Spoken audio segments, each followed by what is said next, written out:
구약성경 사사기 15장 1절부터 13절까지만 보겠습니다. 잠깐 기도하겠습니다.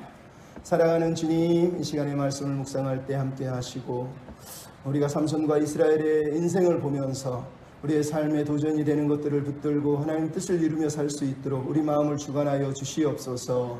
부탁하며 예수님의 이름으로 기도하옵나이다. 아멘. 오늘은 나르시시즘에 빠진 교회라는 제목으로 말씀을 나누려고 합니다. 봄에 꽃들이 많이 피는데 그 중에 하나가 수선화라고 하는 꽃이 있어요.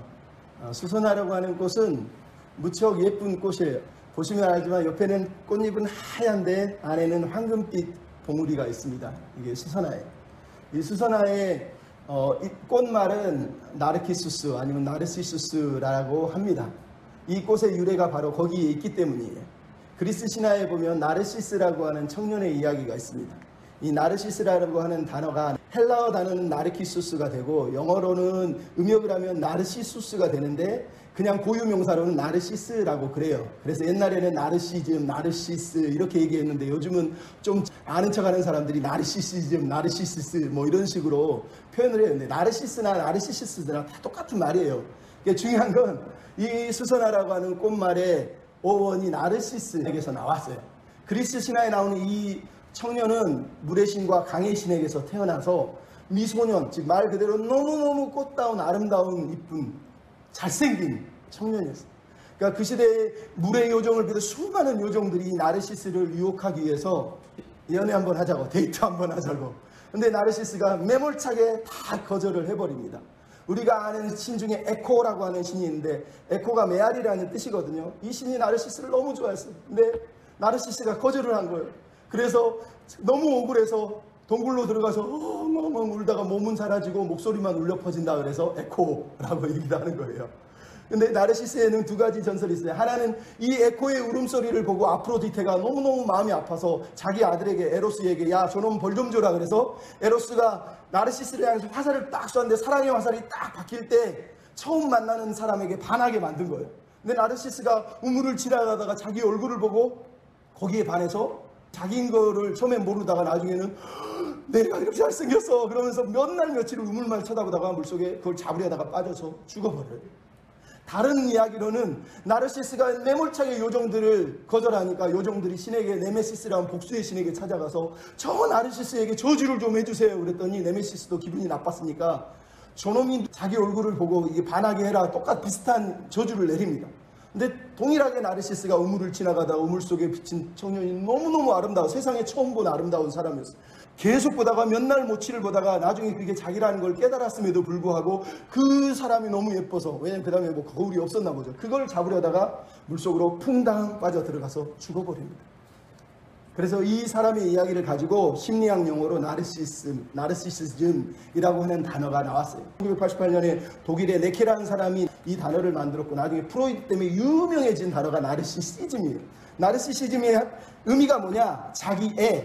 자기를 너무 사랑하는 자기애, 그래서 인격 장애, 지나치게 자기만 믿고 사랑하는 자기 중심성을 나르시시즘이라고 말하는 거예요. 강물에 비친 자기의 모습을 보고 그 자기가 너무 사랑스러워서 그 자기를 잡으려고 그것만 쳐다보고 있는 그게 나르시시즘이라는 거예요. 우리식으로 말하면 우상이라는 거예요. 내가 매일 쳐다보면서 너무 좋아 이건 포기할 수 없어 이건 하나님도 뺏어가면 안 되라고 붙들고 하는 거 그게 바로 우상이라는 거예요. 우상. 현대의 우상은 우물 속에 자기를 보지 않습니다. 사람들을 거울로 삼습니다.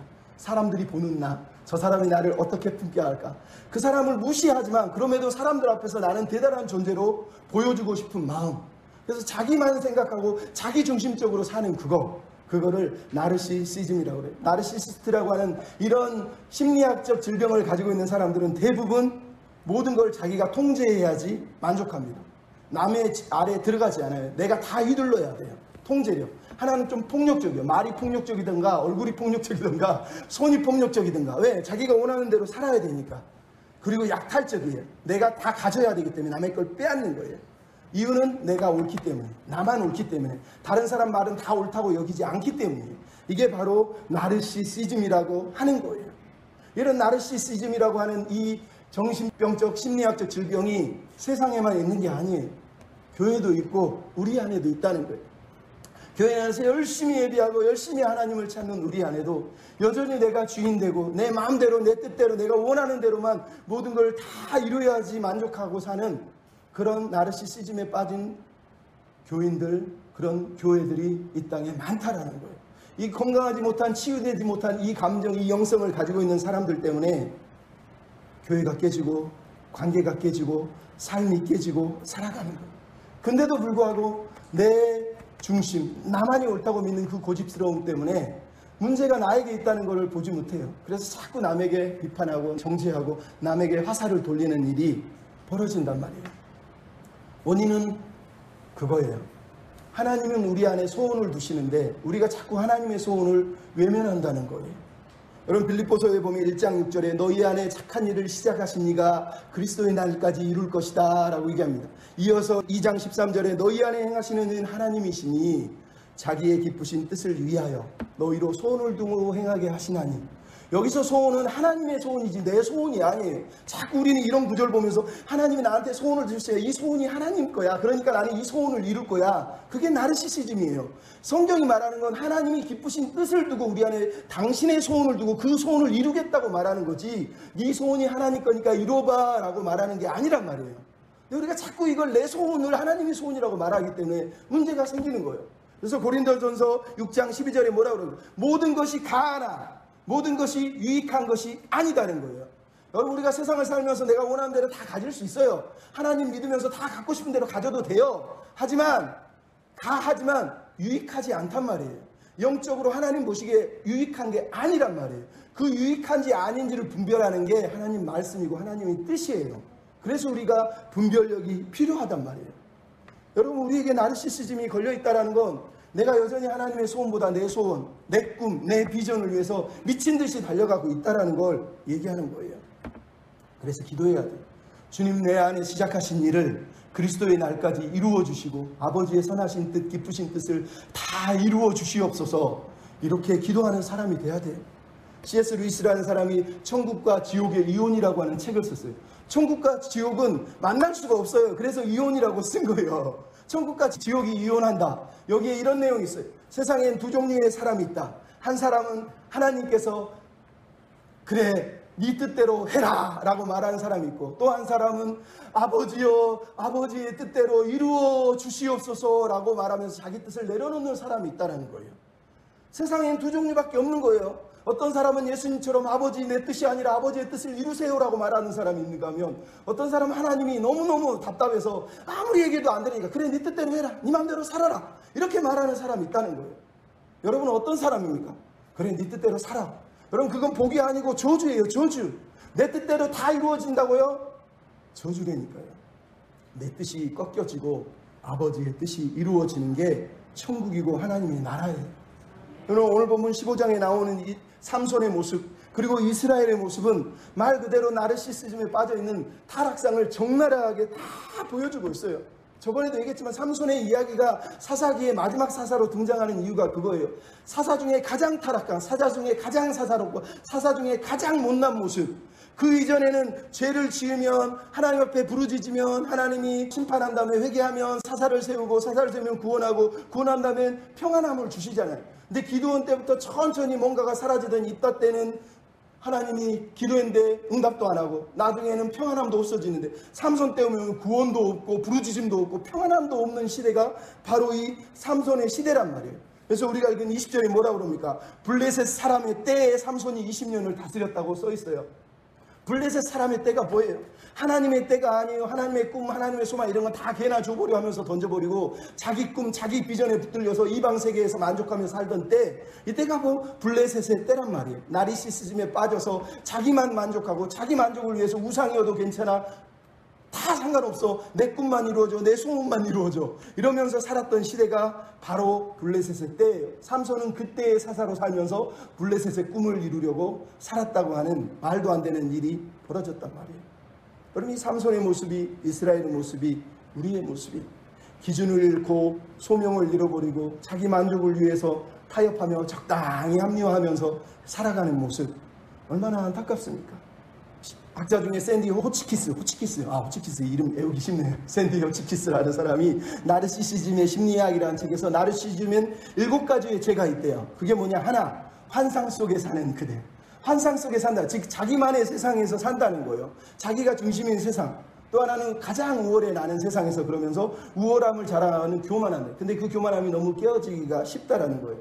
또 하나는 그거 별거, 저 사람 별거 아니야 그러면서 남을 경멸하면서 시기심으로 자기를 자랑하면서 살아가. 하나는 부끄러움을 모른다라는 거예요. 부끄러움을 모르. 그러니까 부끄러우면 숨어버리면 되니까. 그래서 부끄러움을 모르는 거예요. 또 하나는 어떻게 네가 감히 나한테 내가 누군 줄 알아? 이렇게 산다는 거예요. 또 하나는 영원히 넌 나만 사랑해야 돼. 착취한다는 거예요. 사랑은 내가 결정하는 거예요. 나만 사랑해야 되는 거예요. 오늘 본문에도 그런 모습이 나오잖아요. 마지막은 네 것도 내 것, 내 것도 내 것. 이렇게 말한다는 거예요. 여러분 이게 나르시시즘의 병적인 죄의 증거들이에요. 여러분 어떻습니까? 이 안에 여러분 혹시나 한 가지씩 있습니까? 오늘 본문에 나오는 삼손은 서글픕니다. 왜 서글프죠? 말 그대로 이 나르시시즘이 삼손의 영혼을 파괴하고 야금야금 갉아먹고 있는 것을 우리가 지금 보기 때문이에요. 이런 나르시시즘의 시대에 우리는 어떤 믿음으로, 어떤 삶의 자세를 가지고 이 땅을 살아내야 될까요? 따라서 한번 하시죠. 좋은 동역자들과 함께 섬깁시다. 네. 여러분 1절로 8절의 내용, 그리고 15장 전체의 내용을 보면 삼손은 나르시시즘 때문에 무척 외로운 사람이라는 걸 알 수 있어요. 삼손은 혼자서 사역하고 혼자서 싸우고 혼자서 자기가 모든 일을 다 하고 있는 모습을 봅니다. 주변에 사람이 한 명도 없습니다. 그 누구도 도와주지 않습니다. 아니 도와달라고 말도 하지 않습니다. 왜요? 나르시시즘, 자기만의 애에 빠져서 살아가고 있기 때문이에요. 그럼 오늘 본문 보면 이렇게 나오죠. 얼마 후가 뭡니까? 14장 20절에 봤지만 삼손의 장인이 삼손이 분내고 화내고 떠나버리니까 자기 딸을 삼손의 친구 블레셋 친구에게 줘버렸다는 거예요. 얼마 후에 삼손이 밀 거둘 때니까 5월이에요. 5월이면 추수 때를 말하는 거예요. 밀 추수할 때. 그때 자기 아내를 보려고 찾아갔대요. 근데 오늘 본문에 보면 아내를 보려고 방에 들어가고자 하였다라고 써있는 얘기는 무슨 얘기냐면 이제는 결혼을 마지막으로 마무리하려고 합방하려고 들어갔다는 거예요. 근데 장인이 거절을 했다는 거예요. 거절한 이유가 뭐라고 그러죠? 장인의 대답이 네가 너무 내 딸을 미워하는 것 같아서 어쩔 수 없이 내 딸을 다른 사람한테 준 거야. 너는 이 동생을 그러면 아내로 맞으면 안 되겠니? 라고 말하는 걸 우리가 보게 돼요. 여러분 얼마나 우습습니까? 근데 이 내용 속에 우리가 보는 게 뭐예요? 삼손이 했던 짓을 장인이 다 봤잖아요. 친구들이 블레셋 사람들이 기집푼 게 분나가지고 화가 나가지고 저기 뛰어가가지고 블레셋 사람 30명을 쳐 죽이고 나서 옷을 집어 던지고 집으로 돌아가 버렸는데 삼손의 장인이 그걸 보고 무슨 생각이 들겠어요? 아 저놈이 결혼을 파장냈으니 이제는 내 딸을 버렸구나 이렇게 생각하지 않겠어요? 그래서 딸을 다른 사람한테 줬다라는 거예요. 근데 삼손은 지금 뭐하고 있어요? 자기가 결혼을 다 깨트리고 파장내고 사람을 때려 죽였는데도 불구하고 또 찾아가서 내 아내 내놓으라는 거예요. 내 아내 내가 얼마나 사랑하는 줄 아는. 하나님이 나누셨는데 삼손은 나눌 수 없다는 거예요. 하나님 포기하라 했는데 삼손은 이 여자를 포기할 수 없다는, 이 여자와 이 여자가 사는 세상을 나는 포기할 수 없지. 그리고 찾아갔다라고 오늘 본문이 말하고 있는 거예요. 그리고 장인의 얘기를 들으니까 삼손이 지금 어떻게 합니까? 너무 화가 나서 내 사랑을 네가 빼앗고 내 사랑을 방해했다고, 나만 사랑할 존재를 뺏어갔다고 그러면서 지금 뭐하고 있어요? 분노가 충만해가지고 15장 3절에 이번에는 내가 블레셋 사람들을 해할지라도 허물이 없을 것이다 이렇게 말하는 걸 봅니다. 여러분 이 말이 무슨 말이에요? 자기가 저번에 사람을 죽였던 게 옳지 않다는 걸 알고 있다는 거예요. 그럼에도 불구하고 이제는 가짜 명분을 내세우면서 이번에는 내가 블레셋 사람을 때려 죽일 거야 라고 말하고 있다는 거예요. 그리고 한 게 뭐예요? 4절부터 5절에 여우를 세상에 300마리를 어떻게 잡았는지 모르지만 잡아서 2마리씩 꼬리를 묶어가지고 회를 달아서 거기다 불을 붙여서 밀밭을 태우게 했다는 거예요. 여러분 이걸 보면 성령이 임한 게 아닌데도 삼손은 무척 민첩하고 무척 지혜롭고 힘도 뛰어나고 모략도 뛰어나다는 걸 알 수가 있어요. 기드온이 300명 잡으십시오. 하나님이 너 300명 항아리 들고 가게 해라 말씀한 적이 없어요. 근데 기드온도 300명을 모아가지고 항아리, 물론 하나님이 선택했지만 거기에 항아리에 횃불을 넣어가지고 전쟁에서 이기잖아요. 근데 재밌는 게 뭐예요? 기드온은 300명이라도 있었지. 삼손은 300명의 친구가 없으니까 뭐요? 여우 300마리를 데리고 지금 이 일을 하고 있는 걸 보는 거예요. 이게 얼마나 빨리 급하게 일어났으면 4절 5절에 나오는 동사들이 8개가 등장하는데 가서 붙들어서 메고 가지고 달고 붙이고 몰아들여서 사른지라 8개의 동사가 한 번에 다다다다닥 나오고 있어요. 히브리어로 보면 너무너무 명확한 거. 이게 무슨 말이냐? 완전히 신속하게 급하게 일어났다는 거예요. 그러니까 삼손이 뭘 생각할 겨를도 없이 그냥 마음 가는 대로 감정이 움직이는 대로 그냥 싹 여우 잡아가지고 불질러 버렸다라고 우리에게 말하고 있는 거예요. 불같은 성격이에요. 인생에 기준이 없으니까 마음이 가는 대로 그냥 독불장군처럼 그냥 가가지고 이 일을 저질렀다는 거예요. 그러니까 삼손은 자기 힘만 믿는 거예요. 자기가 사랑하는 존재를 뺏겼는데 내 건데 라고 하는 분노심 때문에 지금 이 일을 저질렀다는 거예요. 근데 재밌는 게 뭐죠? 밀밭만 태운 거 아니라 포도원과 감나무까지 다 태워버렸다는 거예요. 여러분, 이스라엘 고대 가나안 땅에서 제일 중요한 게 밀, 포도원, 감나무, 이 모든 것들은 주식이에요, 주식. 근데 밀밭만 태운 게 아니라 모든 걸 다 태웠다는 건 하나님의 은혜이고 섭리일 수도 있지만 얼마나 큰 재앙이 닥쳤는지를 보여주는 거예요.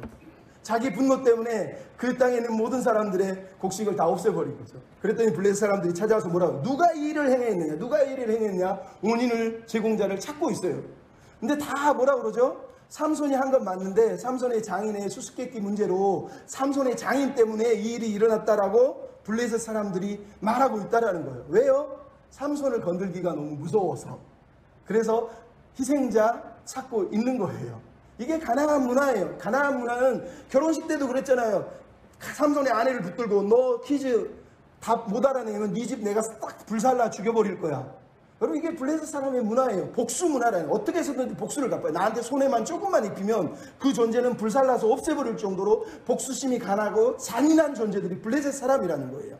근데 블레셋 사람들이 강자에게는 약하고 약자에게는 강한 거죠. 삼손한테는 두려워하는데 장인하고 그 아내는 너무 웃어 보이니까 그냥 잡아다가 불질러서 다 죽여버렸다고 얘기를 하고 있는 거예요. 얼마나 어이가 없습니까? 근데 삼손이 이 문화를 그대로 몸에 가지고 있다는 거예요. 삼손이 지금 이 얘기를 듣자마자 뭐라고 그럽니까? 7절에 너희가 행했으니 내가 너희에게 온수, 즉 복수하겠다. 온수를 갚고야 말리라 라고 했다라는 거예요. 그러면서 정광이와 넓적다리를 쳐서 죽였다고 8절에 나와요. 그러면 정광이와 넓적다리를 친다는 얘기는 관용어, 수고예요, 수고. 무슨 얘기냐? 어떤 사람을 잔혹하게 죽였다라고 하는 의미를 나타낼 때 쓰는 단어예요. 그러니까 그냥 화풀이 했다고 얘기하는 게 아니라 완전히 그냥 끝장을 보겠다는 마음으로 결의에 찬 행동을 해서 그들의 정광이와 넓적다리, 즉 그들을 참혹하게 죽였다라고 오늘 본문이 등장을 하고 있는 거예요. 그러면서 한 말이 뭐예요? 원수를 갚고야 말리라. 여러분, 얼마나 자기중심적인 고백을 하고 있는 거예요. 내가 세상의 전부인데 나를 건드렸으니 니까짓 감히 나르시즘의 그 특징이 다 나오잖아요. 그래서 내가 너희들을 끝끝내 복수해서 죽여버리겠다라고 얘기를 한다는 거예요. 이 온수라는 단어가 한 번 더 등장해요. 언제 등장하죠? 16장 28절에 삼손이 죽을 때 마지막으로 기도할 때 한 내용이 하나님 온수를 갚게 해주세요. 여러분, 잘 들으셔야 돼요. 삼손의 인생이 비참한 이유는 그는 단 한 번도 하나님 주신 은사를 하나님을 위해 쓴 적이 없다는 거예요. 물론 하나님이 그를 사용한 거는 있지만 삼손은 단 하나 자기 개인적인 복수를 위해서 처음부터 끝까지 죽을 때까지 살았다는 거예요. 사사로운 사사, 정말로 개인의 복수심을 위해서만 살았던 거예요. 이번 한 번만 강하게 하시고, 그것도 거룩한 언어가 아니에요. 자기 복수를 위해서 하나님께 기도한 거예요. 단지 하나님은 블레셋이라고 하는 민족을 이스라엘에게서 떼어내기 위해서 삼손의 기도에 응답해 주신 것이지 삼손이 정당하거나 삼손이 잘했다고 성경이 말하고 있는 게 아니라는 걸 여러분이 절대 잊어버리면 안 된다는 거예요. 중요한 건 그러고 나서 삼손이 뭐예요? 8절에 에담 바이틈에 가서 숨었다는 거예요. 웃기지 않습니까? 대적을 물리쳤으면 이스라엘 백성들에게 찾아가서 하나님이 나를 도와줬어, 이제 우리가 저들과 싸우자, 이래도 모자랄 판인데 자기가 그 짓을 해놓고 바이틈에 들어가서 숨었다가라고 얘기를 하고 있어요. 처음에는 3절에도 이번에는 내가, 7절에도 너희가 나에게 행했으니, 이러면서 자기가 한 일을 정당하고 합리화하기 위해서 막 변명거리를 찾고 정당화를 시키더니 다 하고 나서는 이제 수치심을 느꼈다는 거예요. 그래서 바위 뒤로 도망가서 숨었다는 거예요. 얼마나 어이가 없습니까? 이게 나르시즘의 양면성이에요. 처음에는 자기를 드러내려고 세상에 자기를 보여주려고 막 애쓰다가 나중에 뭔가 부끄럽고 수치스러운 일이 닥치면 그거를 숨겨야 되니까. 그래서 오늘 본문에 두 가지가 나오죠. 하나는 여우 두 마리. 여우가 왜 두 마리입니까? 한 마리면 되지. 두 마리를 묶어놓으면 둘이 붙을 수가 없어요. 그래서 서로 막 미친 듯이 갈라서려고 하니까 막 밀밭 사이에 막 서로 막 피하려고 뛰어가니까 이리저리 뛰어가면서 다 불살립니다. 이게 삼손의 모습이라는 거예요. 같이 있을 수가 없어요. 나 혼자 독불장군으로 살아야지. 옆에 내 붙어 있으면 참을 수가 없는 거예요. 그게 여우의 모습 삼손이란 말이에요. 또 하나가 뭐예요? 에담 바이틈이란 말이에요. 삼손이 바이틈 동굴로 숨었다는 건 그가 아무리 자기를 드러내려고 했었지만 부끄러움과 수치가 드러날 때는 다시 몰래 숨었다는 얘기를 하고 있는 거예요. 그러니까 자기 수치심을 자꾸 가리고 싶은 거예요. 좋은 건 드러내고 자랑할 건 막 홍보하는데 자기 자신의 부끄러움을 막 감추고 싶은 거예요. 여러분, 이런 사람은 절대로 병이 나지 않습니다. 치유의 은혜는 언제나 자기의 쓴뿌리가 드러나야 돼. 그럴 때 치유가 되는 거거든요. 근데 삼손은 절대로 치유되지 않을 거예요. 그래서 마지막까지 치유되지 않을 거예요. 우리가 삼손의 이야기를 읽는 이유가 그거거든요. 나르시시즘에 빠져서 자기를 드러내거나 여우 두 마리처럼 살거나 아니면은 에돔 바이틈에 숨어 살거나 늘 거기를 왔다 갔다 하는 게 나르시시즘에 빠진 사람들의 모습이에요. 근데 1절 8절에 중심적인 질문 하나가 있죠. 뭐라고 그러죠? 블레셋 사람들이 누가 이 일을 행하였느냐? 문제의 근원이 누구냐라고 물어본다라는 거예요. 15장 전체는 복수 이야기예요. 복수 이야기. 삼손이 복수하면 블레셋이 복수하고, 블레셋이 복수하면 삼손이 복수하고, 또 복수하면 또 복수하고, 계속 복수하고 복수하는 악순환. 말 그대로 복수는 나의 것입니다. 그래서 막 복수하는 이야기가 등장하고 있는 걸 우리가 보게 돼요. 이 원인이 누구에게 있습니까? 내용을 보면 삼손의 장인에게 있다고 말하지만 결론은 14장 1, 2절에 이미 나왔잖아요. 원래 원인, 근본적인 원인은 뭐예요? 삼손이 딥나에 내려가서 한 여자를 보고 사랑해서 결혼하라고 한 그 사건 때문에 이 모든 일이 벌어졌다라는 거예요. 근데 그것을 삼손은 깨닫지 못하고 있는 거예요. 여러분, 왜 이 일이 벌어져서 누가 이 일을 했다고요? 내가 한 거예요. 내가.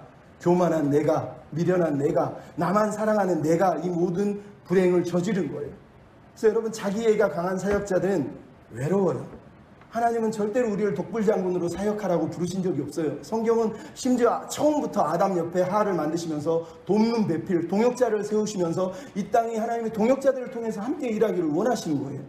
근데 여러분, 건강한 자기애는 그래서 교만하지 않습니다. 자기 약점을 봐도 스스로 내려놓을 줄도 알지만 교만하지 않아요. 그리고 남에게 기대요. 자리를 마련해서 남이 들어올 스페이스, 공간을 만들어줘요. 하지만 건강하지 않은 병든 자기애, 자존심, 병든 자존심은 언제나 겉으로는 자랑해. 사람도 막 옆에다 끌어모을 줄도 알아요. 하지만 실제로는 자기 혼자 모든 걸 다 끌고 나가요.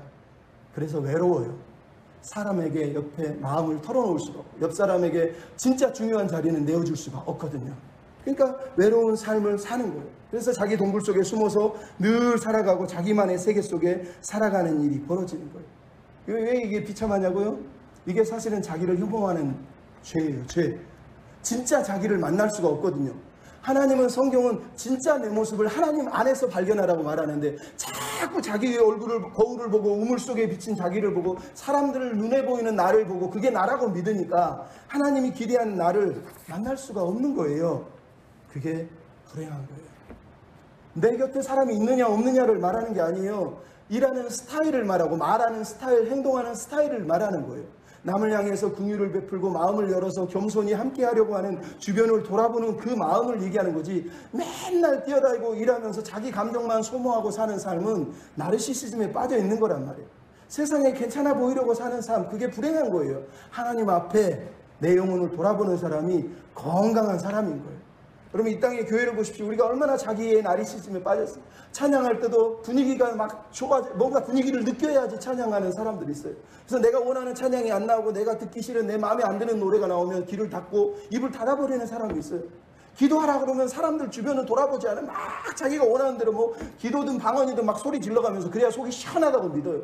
그게 자기 중심이지. 그게 말씀으로 찬양을 부를 때도 감정이 아니라 이게 하나님 말씀 앞에서 어떤지, 기도할 때도 내 기도가 하나님 말씀 앞에 정당한 것인지 돌아볼 수 있는 마음이 필요한데 하지 않잖아요. 그게 이기적이라고 우리가 얘기하는 거예요. 예배를 드릴 때도 오늘 예배가 좋았어 나빴어를 감정으로 표현해요.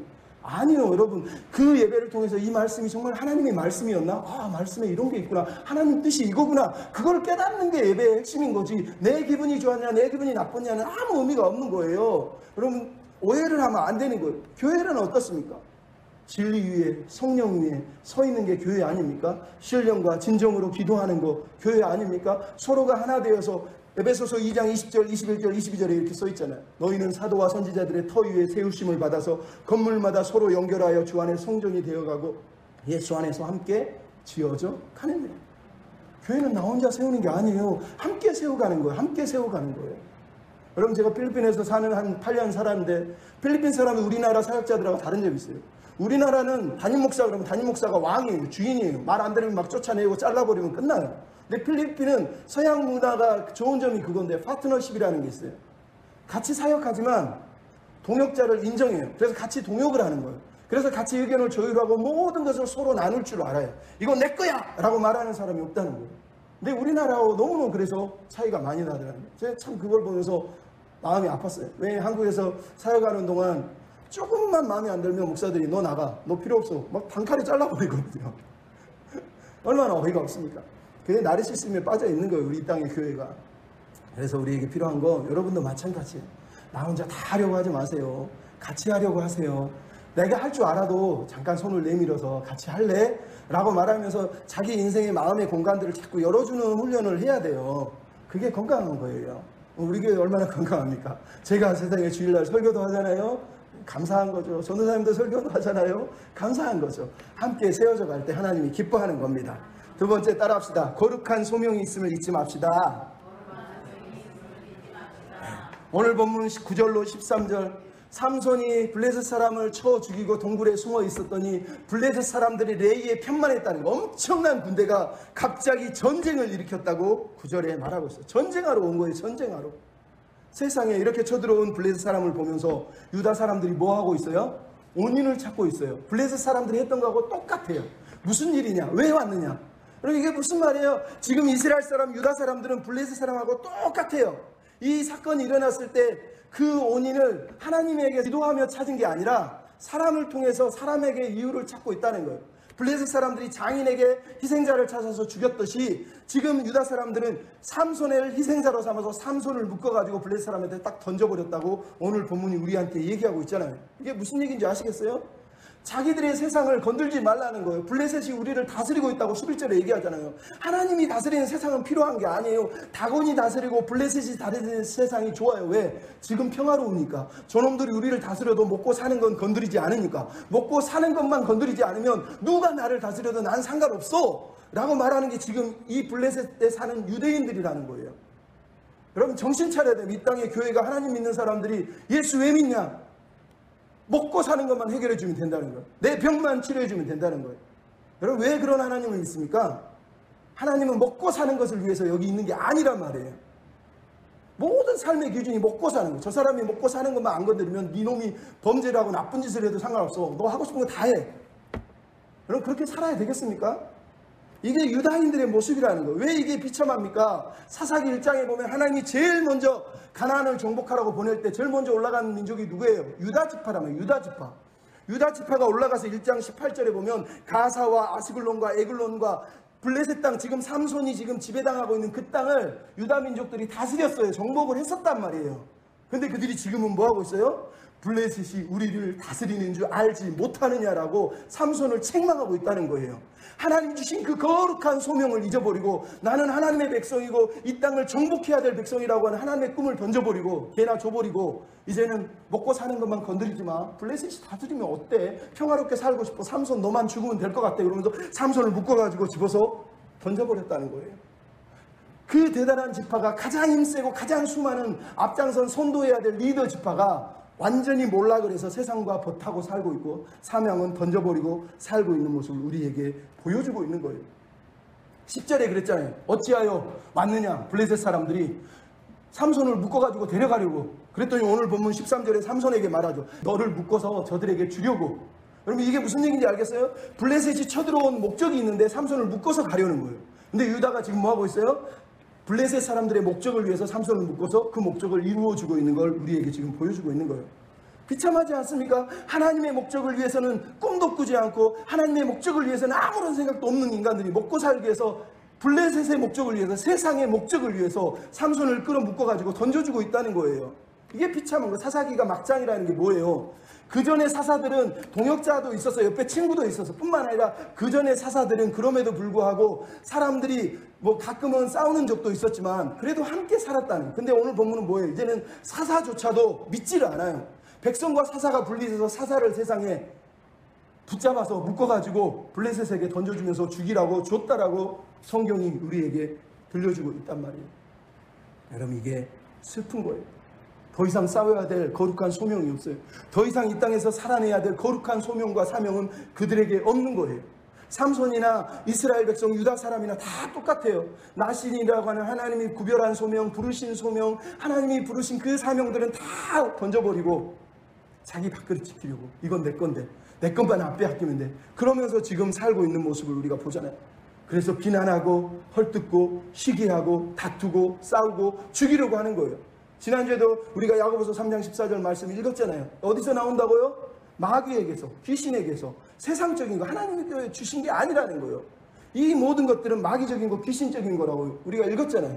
이 일을 지금 이 사람들이 하고 있어요. 이유는 하나예요. 뭐요? 거룩한 소명을 잊어버렸기 때문이란 말이에요. 거룩한 소명을 잊어버리면 안 돼요. 여러분, 예수님이 생각나지 않습니까?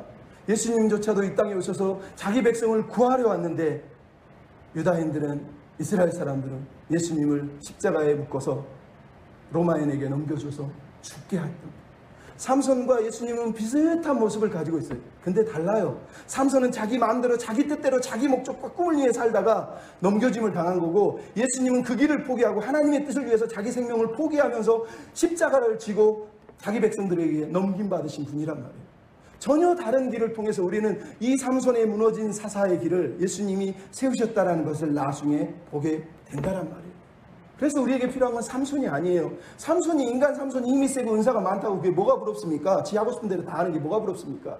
예수님처럼 자기 백성을 위해서 자기 생명까지 내어주면서 남들에 의해서 묶임받아서 십자가로 오르신 그분이 우리가 본받아야 돼. 왜? 그분이 거룩한 하나님의 소명을 포기하지 않고 자기 백성이 자기를 묶고 넘겨줌에도 불구하고 하나님 주신 그 하나님 나라의 꿈을 포기하지 않고 우리에게 그 나라, 그 소망을 품게 하시려고 앞서서 그 소망의 길을 걸어가신 분이 예수님이잖아요.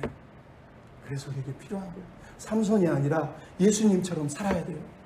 나 한 사람으로 안 될 것 같은데 나 혼자 왜 이렇게 살아야 돼? 이러지 말고 나 한 사람이라도 바르게 사는 게 하나님의 나라를 이루는데 아주 중요한 거예요.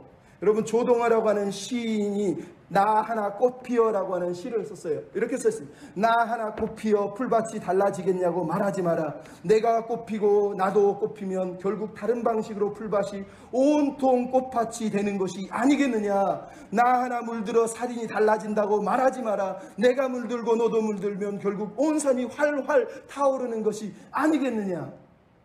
여러분, 세상을 쫓아가는 걸 보면서 아유, 사람 다 안 믿는데, 아유, 다 블레셋 집에 사는데 나도 우리도 블레셋 집에 그냥 살지. 먹고 살면 괜찮지 않아? 먹고 사는 것만 해결하고 살자. 그럼 이렇게 살면 안 된다는 거예요. 나 하나라도 예수님의 길, 십자가의 길이 있으면 그냥 그 길을 가야 된다고요. 그러면 저 사람도 따라오고 따라오다 보면 꽃밭이 되고 붉은 단풍이 피는 온 세상 동산이 되지 않겠습니까?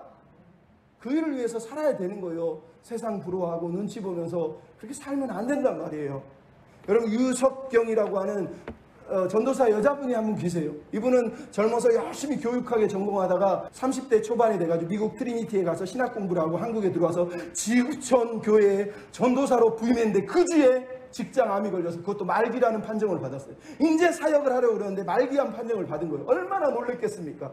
병원 갔더니 1년밖에 못 삽니다. 근데 이 여자분이 돌아가셨지만 뭐라고 그런지 아세요? 나는 병을 치료해달라고 기도하지 않고 하나님 복음을 증거하게 도와주세요라고 기도를 했다는 거예요. 병 낫게 해달라고 기도한 게 아니라 복음을 위해 살게 해주세요 이렇게 기도를 했다는 거예요. 그러면서 그 투병 생활 중에서도 헌금을 모으가지고 저 브라질에 있는 노숙자들에게 선교하라고 담요 사서 그들 덮어주라고 투병하는 사람이 돈을 모은 걸 선교비를 보냈다는 거예요. 그러면서 세상에 1년이 아니라 3년 동안 전국을 돌아다니면서 하나님을 당신들이 오해했습니다. 하나님이 질병을 줬다고 하나님이 나쁘신 분이라고 생각하지 마세요. 하나님은 지극히 우리를 사랑하시는 거예요. 필요한 건 우리가 하나님을 사랑해야 됩니다 라고 말하면서 뭐라고 써있는 줄 아세요? 나는 단 한 번도 하나님을 원망하지 않았습니다. 나는 하나님이 나를 거절했다고 단 한 번도 생각한 적이 없습니다.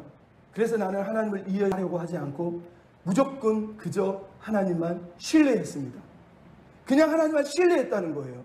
그럼 이게 우리에게 필요한 거예요. 그저 하나님만 신뢰하고 내가 이해할 수 없어도 질병을 왜 주셨어요? 몸을 왜 아프게 하세요? 우리 집에 왜 일이 일어나게 하셨어요? 그런 거 중요하지만 더 중요한 것은 그럼에도 불구하고 나는 믿음을 지킬 거야.